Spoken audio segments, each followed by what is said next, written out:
Viktor Bolov never considered himself a superstitious person. Being a successful architect and used to relying on logic and cold calculation, he rejected everything mystical and inexplicable since childhood. But when his old friend Ivan invited him on a short business trip to a remote town to help with the restoration of an old hospital, Viktor did not suspect that this project would change his worldview forever. The town was called Mrakovo. It was a forgotten corner in the south of the country, where time seemed to have stopped. About 40 years ago, one of the largest psychiatric hospitals in the region operated here, but now it stood abandoned and neglected. The building was dilapidated and locals preferred to avoid it.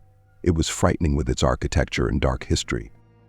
They said that in the 1980s, terrible experiments were carried out on patients here, and the place itself had a bad reputation.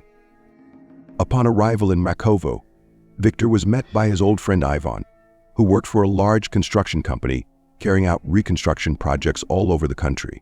Ivan was enthusiastic and positive, but as soon as Viktor first saw the hospital, he was overcome by a strange feeling.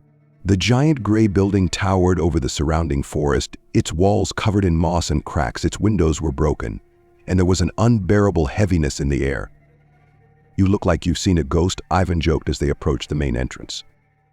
Viktor gritted his teeth, shrugging off the feeling. "I just didn't expect it to be so big," he muttered. But deep down, something was bothering him. Maybe it was because Viktor had been suffering from nightmares for the past few months, but he didn't want to share his worries with his friend. He knew it would pass once the work began. The project was simple: restore the building and turn it into a hotel. The city authorities hoped that this would attract tourists and breathe new life into Mrakovo. Viktor's team consisted of 10 people, including engineers, architects, and construction workers. They were supposed to inspect the building, develop a reconstruction plan, and assess the extent of the damage. At first glance, the task seemed routine, but the longer Viktor was within the hospital walls, the more strange sensations tormented him. On the first day, they examined the upper floors. The damage was serious, the walls were cracked, the ceilings were crumbling, the corridors were overgrown with cobwebs. But it was in the basement that Viktor felt truly uncomfortable. Descending the creaky stairs, he felt a chill that suddenly ran through his body, as if someone had passed him by. The basement of the hospital was huge, consisting of many rooms and corridors. The light of the lanterns barely pierced the thick darkness. Old hospital beds, wheelchairs, and equipment were scattered throughout the room. A sense of hopelessness and abandonment hung in the air. "You could probably make a horror movie here," one of the workers said with a nervous laugh. "Yes, it's a scary place," Viktor replied, looking around the space. But something about all this did not give him peace. In one of the rooms, which he assumed had once been an operating room, he noticed strange symbols carved into the wall. They were old, barely distinguishable, but their strange shape attracted his attention. Viktor took a photo of them, deciding to figure them out later. At night in the hotel, Viktor had a nightmare. He was standing in the basement of the hospital, alone, holding a flashlight.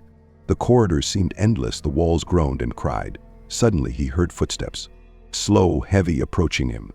Viktor froze, unable to move. And when the footsteps were already very close, he turned around and saw a dark figure covered in darkness whose eyes glowed red. He woke up screaming, all in sweat. It was 4 in the morning.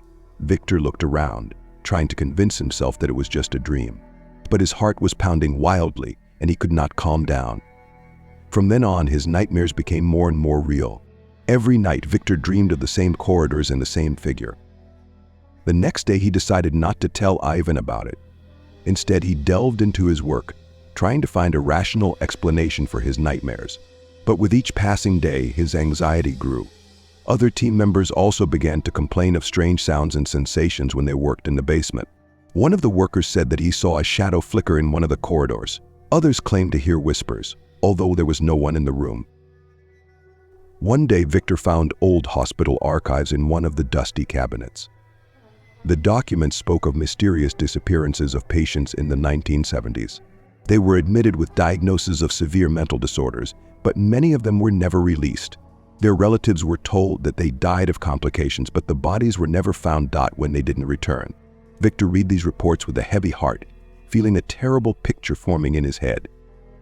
At the end of one of the folders, he came across a note that spoke of strange rituals being performed on patients in the basement. One of the nurses allegedly claimed to have seen doctors summoning something trying to open a gate to another dimension. The report was marked as unreliable and classified. As Victor delved deeper into this document, his heart sank with horror. These symbols on the walls were keys to some ancient ritual, and apparently those who lived here were trying to summon something that should not exist in our world. That night, Victor was tormented by nightmares again. This time he saw himself on the operating table, surrounded by dark figures. Their faces were hidden by hoods, but he felt their gaze. They were slowly approaching him, their hands reaching out to grab him. Victor jumped out of bed, realizing that something was definitely wrong. He decided to go back to the hospital and figure it out once and for all. When he was back in the basement, his flashlight barely illuminated the space in front of him. The whispers were getting louder. He approached the same operating room where he first saw the symbols. Suddenly, a loud scream cut through the silence. Victor froze, his heart pounding. In the back of the hallway, he saw a dark figure slowly approaching him. Panic seized him.